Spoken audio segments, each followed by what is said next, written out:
हो गया, साफ है।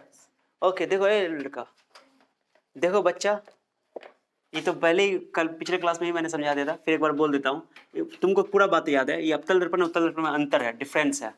बहुत आसान है, कुछ भी नहीं है इसमें। देखो पता है ना परावर्तक सतह क्या होता है उसमें, अवतल दर्पण में। जैसे अवतल दर्पण कैसे बनाता है, ऐसे बनाता है ना, तो परावर्तक सतह अंदर की ओर होता है कि ना होता है, तो कर्व होता है, मतलब कर्व है ना, एक तरह का कर्व होता है, अंदर की ओर कर्व होता है। और उत्तल दर्पण का क्या होता है, जैसे उत्तल दर्पण बनाते हैं तो ये अंदर, तो ये बाहर की ओर कर्व होता है। रिफ्लेक्टिंग सरफेस बाहर ना होता है, रिफ्लेक्शन यहाँ से होता है, इसलिए क्लियर हो गया। तो ये लिखा हुआ है, इसका परावर्तक सतह अंदर की ओर वक्रित होता है, इसका परावर्तक सतह बाहर। It's reflecting surface is curved inwards, it's reflecting surface is curved outwards. और इसका बाहरी सतह रस्तित होता है, रस्तित मतलब सिल्वर्ड किया है, चांदी का पानी चढ़ाया जाता है, बताया था ना, बताया था। बाहर से जो गोल हम लोग डंडा लगा रहे हैं, ये डंडा क्या है, सिल्वर्ड करना, चांदी का पानी चढ़ाना बाहर की से। तो इसका बाहरी सतह रस्तित होता है, इसका अंदर का सतह रस्तित होता है। रस्तित मतलब चांदी, रजत मतलब चांदी होता है, ठीक है। It's outer surface is silvered, it's inner surface is silvered. इसे अभिसारी दर्पण भी कहते हैं, याद है ना, इसको कन्वर्जिंग मिरर भी कहते हैं, क्योंकि ये पूरे पैरेलल रेस को क्या करता है, सब एक जगह आकर के सबको जमा कर देता है, ऐसा याद है कि नहीं है। तो इसको अवतल दर्पण को अभिसारी दर्पण भी कहा जाता।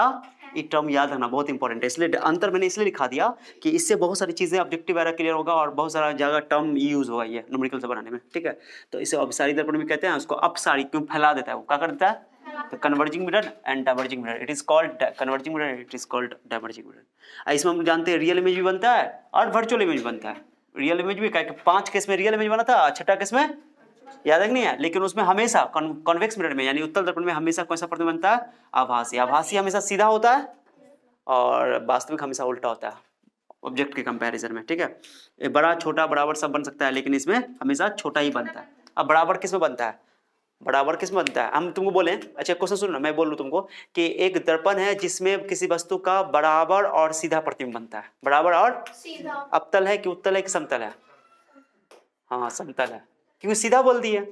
बराबर और सीधा, बराबर और सीधा सीधे किस में बनता है, हाँ ये क्वेश्चन पूछा हुआ एग्जाम में, है ना। और बड़ा आप बोलेंगे सीधा और छोटा किस में बनता है, सीधा छोटा कॉन्वेक्स मिरर में यानी उत्तल दर्पण में, ठीक है ना। अब मैं बोलूं बड़ा और सीधा अवतल में, क्योंकि छठा किस में बड़ा और सीधा बनता है, क्लियर क्लियर हुआ बात को।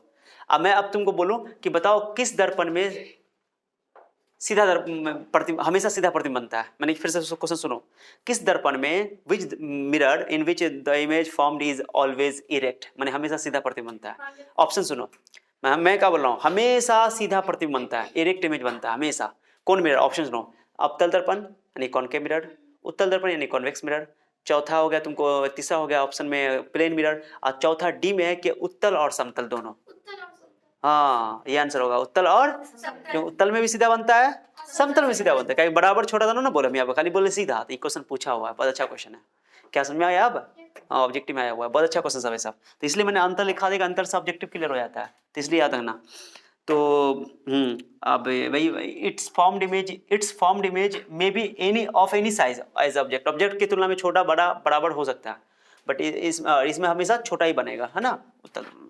इसका फोकस वास्तव में इट्स फोकस इज रियल, क्योंकि जमा करता है एक जगह, कन्वर्ज कर देता है, रियल होता है, उसमें डॉट देने पर क्या अब फैला देता है, तो इसलिए वर्चुअल होता है। और इसका फोकस दूरी क्या होता है, ऋणात्मक। ये बहुत इंपॉर्टेंट पॉइंट है, ये दो पॉइंट जो मैंने बताया ना, ये वाला बात, ये दोनों बात, ये जो मैंने बताया तीसरा पॉइंट और चौथा सातवां पॉइंट, इसको हर हाल में याद रखना कि इसकी फोकस दूरी ऋणात्मक होती है। कोई बात नहीं, दिख रहा है तुमको नहीं दिख रहा, it's focal length is negative. क्यों फोकल लेंथ नेगेटिव है, उत्तर अवतल दर्पण का कॉन्वेक्स मिरर का फोकल लेंथ क्यों नेगेटिव है, क्योंकि इधर हो जाता है फोकस, यहाँ हो जाता है, इधर हो जाएगा लेफ्ट, और लेफ्ट नेगेटिव लेंगे, और उत्तर दर्पण का फोकस दूरी किधर हो जाएगा, राइट होगा, इसलिए पॉजिटिव हो जाएगा, क्लियर ना। तो इसकी फोकस दूरी ऋणात्मक होती है, इसकी फोकस दूरी, अवतल दर्पण की फोकस दूरी ऋणात्मक होती है, उत्तर दर्पण की फोकस दूरी धनात्मक होती है, it's focal length is negative and it's focal length is positive. अब हम लोग पढ़ेंगे अगला लेक्चर लेंस पढ़ेंगे, क्या पढ़ेंगे, तो अवतल दर्पण की फोकस दूरी ऋणात्मक है, तो वहां पढ़ेंगे अवतल लेंस, कॉन्वेक्स लेंस, उसकी भी फोकस दूरी ऋणात्मक होगा, समझ को।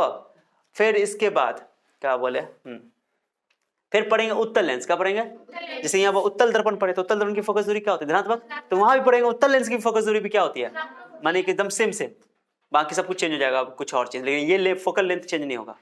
क्या समझाया, कॉनकेव मिरर और कॉनकेव लेंस दोनों की फोकल लेंथ नेगेटिव होगी, है ना। कॉन्वेक्स मिरर और कॉन्वेक्स लेंस दोनों की फोकल लेंथ पॉजिटिव होगी। क्या समझाया, तो ये इंपॉर्टेंट पॉइंट है, ये बहुत इंपॉर्टेंट है। तो ये अंतर हो गया बड़ा अच्छा से। तो रहने दे क्रिया।